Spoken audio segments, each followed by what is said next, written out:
বিলাসীপাৰাত অনুষ্ঠিত হ'বলৈ গৈ আছে এক সৰ্ববৃহৎ ইস্তেমা। ইছলাম ধৰ্মাৱলীৰ বৃহৎ অনুষ্ঠান। তাত কিন্তু এইবাৰ জুবিন গাৰ্গৰ ফটো নেথাকে। জুবিনৰ ফটো ব্যৱহাৰত আপত্তি দৰ্শোৱা হৈছে ইস্তেমাত। শ্ৰদ্ধাঞ্জলি জনোৱাত আপত্তি কৰা হৈছে। শিল্পীগৰাকীক শ্ৰদ্ধাঞ্জলি জনোৱাটো ইস্তেমাত তেওঁৰ ফটো ব্যৱহাৰ কৰাটো তেওঁলোকে ধৰ্মই অনুমতি নিদিয়ে বুলি কৈছে। গতিকে ইস্তেমাত জুবিন গাৰ্গৰ ফটো তেওঁলোকে ব্যৱহাৰ কৰিব নোৱাৰিব বুলি স্পষ্ট কৰি দিছে। অসমৰ ভিতৰত সৰ্ববৃহৎ ইস্তেমাখন অনুষ্ঠিত হ'বলৈ গৈ আছে। অহা ডিচেম্বৰৰ 25, 26 আৰু 27 ডিচেম্বৰ তাৰিখে তিনিদিনীয়া কাৰ্যসূচীৰে ইস্তেমাখন আমি পাতিবলৈ গৈ আছো ইনশাআল্লাহ। জুবিন গাৰ্গৰ ফটো বুলি নহয়, আমাৰ চবতকে ইস্তেমা গাঁও নহয়, চবতকে পবিত্ৰ জাগা আমাৰ মক্কা, মদিনা আৰু আমাৰ মছজিদসমূহ আছে।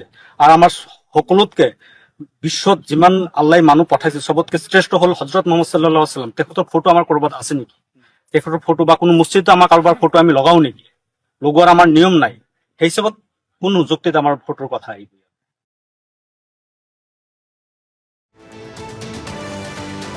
আমি ক'ব পাৰো যে অসমৰ ভিতৰত সৰ্ববৃহৎ ইস্তেমাখন অনুষ্ঠিত হ'বলৈ গৈ আছে। অহা ডিচেম্বৰৰ 25, 26 আৰু 27 ডিচেম্বৰ তাৰিখে তিনিদিনীয়া কাৰ্যসূচীৰে ইস্তেমাখন আমি পাতিবলৈ গৈ আছো ইনশাআল্লাহ। জুবিন গাৰ্গৰ ফটো বুলি নহয়, আমাৰ চবতকে ইস্তেমা গাঁও নহয়, চবতকে পবিত্ৰ জাগা আমাৰ মক্কা, মদিনা আৰু আমাৰ মছজিদসমূহ আছে।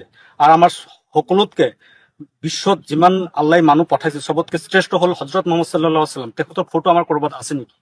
তেখেতৰ ফটো বা কোনো মছজিদত আমাৰ কাৰোবাৰ ফটো আমি লগাও নেকি? লগোৱাৰ আমাৰ নিয়ম নাই। সেই হিচাপত কোনো যুক্তিত আমাৰ ফটোৰ কথা আহিব। বিলাসীপাৰাত অনুষ্ঠিত হ'বলৈ গৈ আছে এক সৰ্ববৃহৎ ইস্তেমা। ইছলাম ধৰ্মাৱলীৰ বৃহৎ অনুষ্ঠান। তাত কিন্তু এইবাৰ জুবিন গাৰ্গৰ ফটো নেথাকে। জুবিনৰ ফটো ব্যৱহাৰত আপত্তি দৰ্শোৱা হৈছে ইস্তেমাত। শ্ৰদ্ধাঞ্জলি জনোৱাত আপত্তি কৰা হৈছে।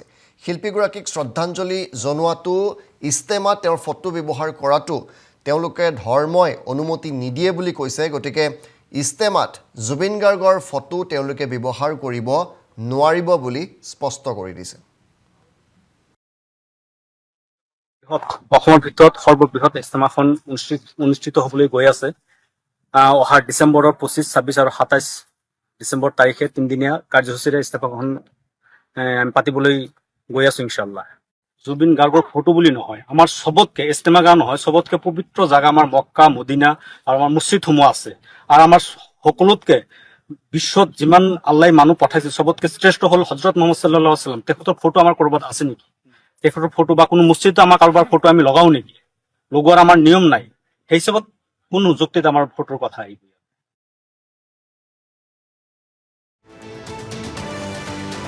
আমি ক'ব পাৰো যে অসমৰ ভিতৰত সৰ্ববৃহৎ ইস্তেমাখন অনুষ্ঠিত হ'বলৈ গৈ আছে। অহা ডিচেম্বৰৰ 25, 26 আৰু 27 ডিচেম্বৰ তাৰিখে তিনিদিনীয়া কাৰ্যসূচীৰে ইস্তেমাখন আমি পাতিবলৈ গৈ আছো ইনশাআল্লাহ। জুবিন গাৰ্গৰ ফটো বুলি নহয়, আমাৰ চবতকে ইস্তেমা গাঁও নহয়, চবতকে পবিত্ৰ জাগা আমাৰ মক্কা, মদিনা আৰু আমাৰ মছজিদসমূহ আছে। আৰু আমাৰ সকলোতকে বিশ্বত যিমান আল্লাহ মানুহ পঠাইছে চবতকে শ্ৰেষ্ঠ হ'ল হজৰত মোহাম্মদ সাল্লাল্লাহু আলাইহি ওয়াসাল্লাম। তেখেতৰ ফটো আমাৰ ক'ৰবাত আছে নেকি? তেখেতৰ ফটো বা কোনো মছজিদত আমাৰ কাৰোবাৰ ফটো আমি লগাও নেকি? লগোৱাৰ আমাৰ নিয়ম নাই। সেই হিচাপত কোনো যুক্তিত আমাৰ ফটোৰ কথা আহিব।